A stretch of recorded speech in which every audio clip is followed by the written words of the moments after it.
Sejalan dengan peraturan daerah tentang rencana pembangunan jangka menengah daerah atau RPJMD, bahwa tugas dan fungsi DPR itu ada 3. Yang pertama adalah anggaran, yang kedua pengawasan, yang ketiga legislasi. Nah, ketiga fungsi ini betul-betul kami manfaatkan sepenuhnya untuk kepentingan masyarakat Kabupaten Murung Raya, sepenuhnya untuk mempercepat pertumbuhan ekonomi, sepenuhnya untuk mempercepat proses pembangunan, pendidikan, sumber daya masyarakat kita, dan lain-lain.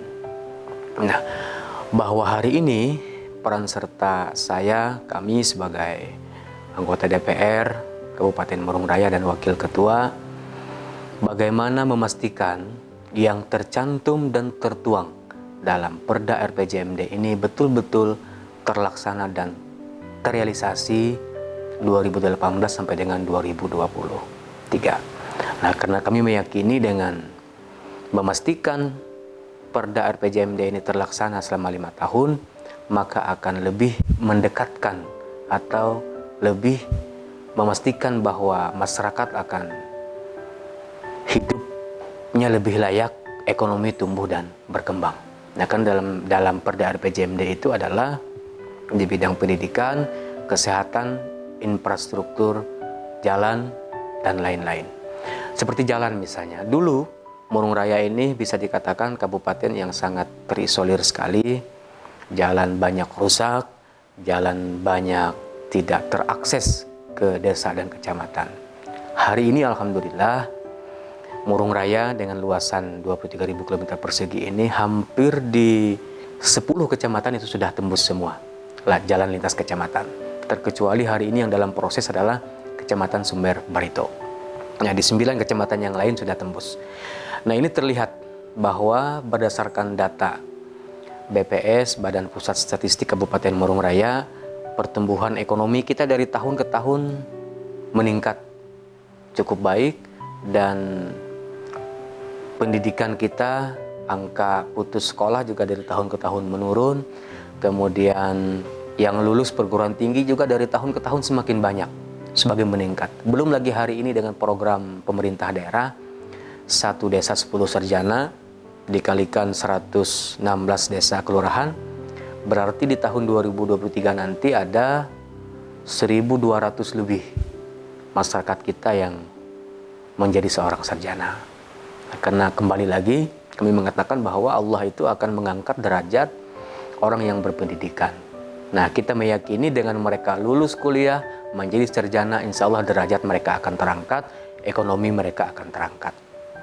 Nah, dorongan-dorongan ini yang kita terus lakukan kepada pemerintah daerah, sehingga yang termaktub dalam Perda RPJMD wajib harus terlaksana sejak 2018 sampai dengan 2023. Dan Murung Raya membutuhkan figur-figur, membutuhkan kader-kader eksekutif dan legislatif yang mampu menjangkau semua itu.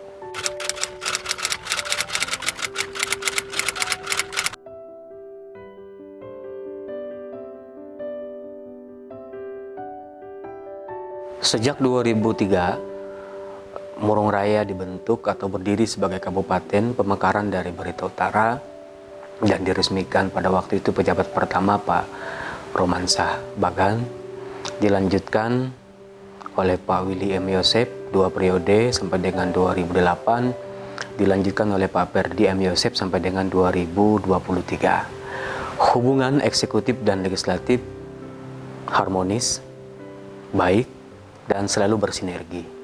Walaupun kadang-kadang ada hal-hal kecil, perdebatan, saya pikir itu hal yang biasa dalam rangka menyamakan persepsi, dalam rangka menyamakan tujuan. Dan di dalam demokrasi antara legislatif dan eksekutif memang harus ada timbal balik. Legislatif tidak juga harus selalu menurut dengan eksekutif, demikian juga sebaliknya. Nah, sehingga dengan adanya perdebatan, dengan adanya komunikasi, membuat semua berjalan dengan lancar, dengan baik. Terbukti berdasarkan hasil audit atau laporan keterangan pertanggungjawaban yang dilakukan oleh DPRD setiap 5 tahun. Tahun terakhir 2018 dari Perda RPJMD 2013-2018 kita telaah, kita kaji 96% program dan kegiatan yang dijanjikan oleh Pak Perdi M. Yosef pada waktu itu terlaksana dengan baik, 96%. Nah, ini semua keberhasilan dan kesuksesan ini bukan hanya saja kesuksesan eksekutif, tapi adalah kesuksesan bersama antara eksekutif dan legislatif. Nah, kemudian sekarang 2018-2023. Nah, pada akhir tahun 2023 DPRD akan membentuk pansus dan menilai kembali LKPJ Pak Bupati. Di sana akan ada persentase, ada alat ukur sejauh mana keberhasilan itu. Dan alhamdulillah hari ini kita juga selalu monitor, selalu kaji hasil penelitian dari Badan Pusat Statistik Kabupaten Murung Raya. Semua sektor kita terus meningkat. Pendidikannya, kesehatannya, angkatan kerja, kemudian investasi. Nah, namun juga demikian, keadaan yang baik ini kita tidak merasa cukup. Tidak merasa bahwa ini sudah cukup sampai sini, tidak. Kita akan terus mendorong pemerintah untuk memberikan yang terbaik kepada warga masyarakat Kabupaten Murung Raya. Dan alhamdulillah hari ini eksekutif legislatif sekali lagi terus bersinergi untuk memberikan yang terbaik kepada masyarakat kita yang ada di wilayah Kabupaten Murung Raya ini.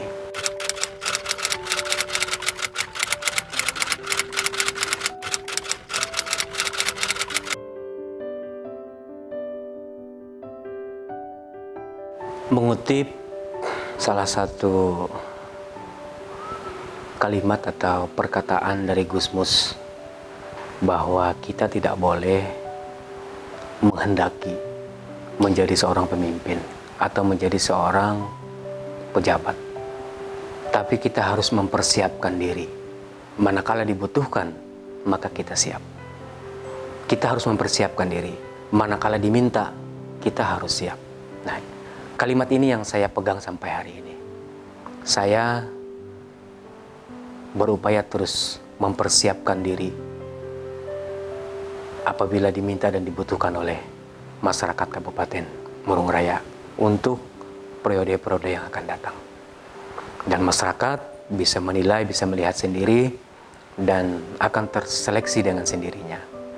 Saya yakin dan percaya dengan hal tersebut. Kemudian kalau melihat apa yang harus dilakukan oleh pemimpin ke depan terhadap Kabupaten Murung Raya ini. Kabupaten Murung Raya dengan luasan yang begitu luas, pemeluk agama yang beragam, suku yang sangat beragam. Satu, pemimpin harus nasionalis. Pemimpin harus mengakomodir semua suku, semua agama, dan semua rakyatnya. Yang berikutnya, pemimpin harus mampu berpikir lebih jauh ke depan tentang masyarakatnya. Karena apa? Karena era sudah sangat jauh berbeda sekali. Hari ini pemimpin betul-betul dituntut untuk paham tentang teknologi. Pemimpin dituntut untuk paham tentang dunia digital, sehingga dari tahun ke tahun administrasi publik, administrasi pemerintahan, administrasi keuangan, semua bersinergi, berkembang terus dengan kemajuan teknologi dan digital kita. Nah, maka oleh karena itu pemimpin ke depan harus pemimpin yang paham tentang informasi, teknologi, dan pemimpin yang energik. Pemimpin yang mampu menjangkau semua tempat dan wilayah. Pemimpin yang siap mewakafkan waktunya 1 kali 24 jam dalam sehari untuk masyarakatnya. Dan saya insya Allah siap untuk hal tersebut ketika diminta dan ditugaskan oleh partai politik, baik sebagai calon nomor 1 dan atau calon nomor 2, tergantung dengan situasi perkembangan perpolitikan di tahun-tahun terakhir ke depan. Tapi yang jelas untuk mencapai Murung Raya Emas 2030, emas itu adalah elok, mandiri, sejahtera, aman. Dibutuhkan pemimpin yang betul-betul paham tentang situasi dan kondisi Kabupaten Murung Raya ini. Pemimpin yang siap mewakafkan waktu, tenaga, pikiran, bahkan biayanya untuk masyarakat Murung Raya. Karena apa? Karena mengutip salah satu kalimat atau fatwa Ibnu Taimiyah, bahwa pemimpin itu adalah wakil Tuhan di dunia ini. Jikalau pemimpinnya baik, maka daerah itu akan baik. Jikalau pemimpinnya rusak, maka daerah itu akan rusak. Nah, pemimpin adalah wakil Tuhan.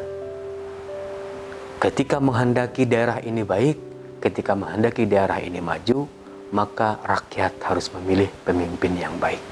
Karena pemimpin menurut Ibnu Taimiyah adalah sebagai wakil Tuhan.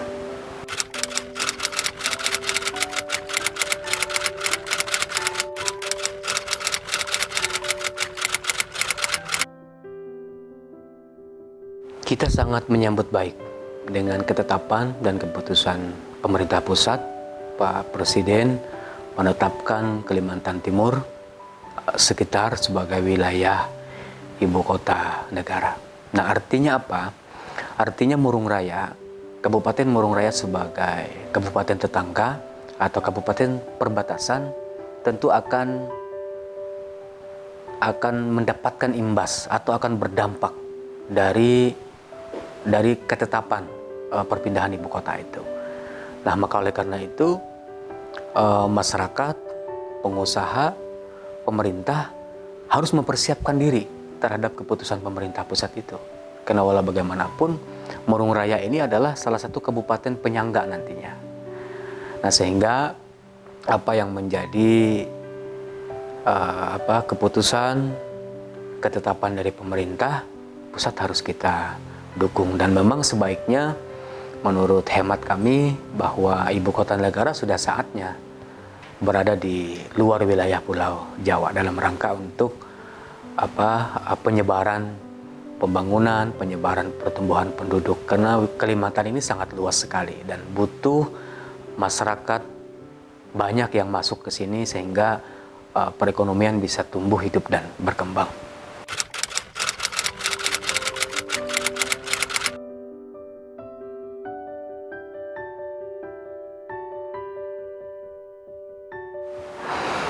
Ada dua tanda di wajah atau di muka saya ini, dan sengaja hari ini saya tidak hilangkan karena sebagai salah satu bentuk mengingatkan, 1 minute awareness tadi, 1 menit mengingatkan tentang situasi yang sangat sulit dalam hidup kita. Itu tanda di pipi sebelah kiri saya, ini ada luka. Ini saya waktu kelas 2 Madrasah Tsanawiyah atau kelas 2 SMP. Karena perjalanan hidup yang begitu sulit dan susah mengharuskan kami dan kakak-kakak saya bekerja. Pada waktu itu kami malam kerja mencari ikan dengan alat-alat tradisional.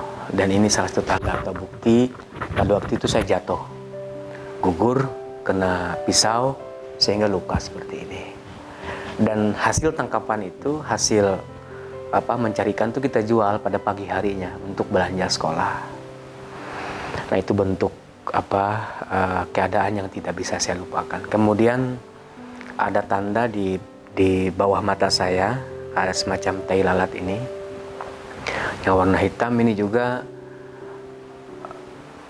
kenang-kenangan pada masa kecil masih SD, dibawa oleh ibu ke ladang bekerja. Nah, ini tanda pada waktu itu kena api.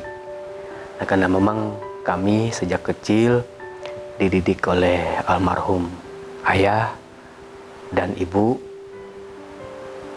untuk menjadi anak yang pekerja keras, untuk menjadi anak yang selalu mandiri, untuk menjadi anak yang selalu kuat. Dan alhamdulillah hari ini sangat bermanfaat sekali untuk kami sebagai anak-anaknya.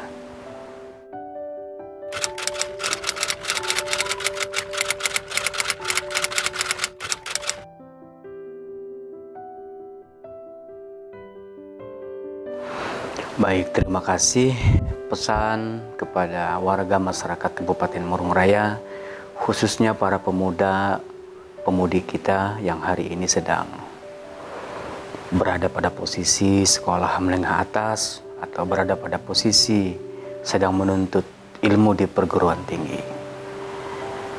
Lanjutkan dan jangan patah arang, jangan patah semangat.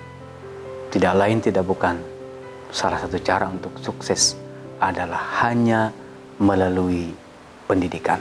Dengan kita berpendidikan, insya Allah semua akan lebih baik.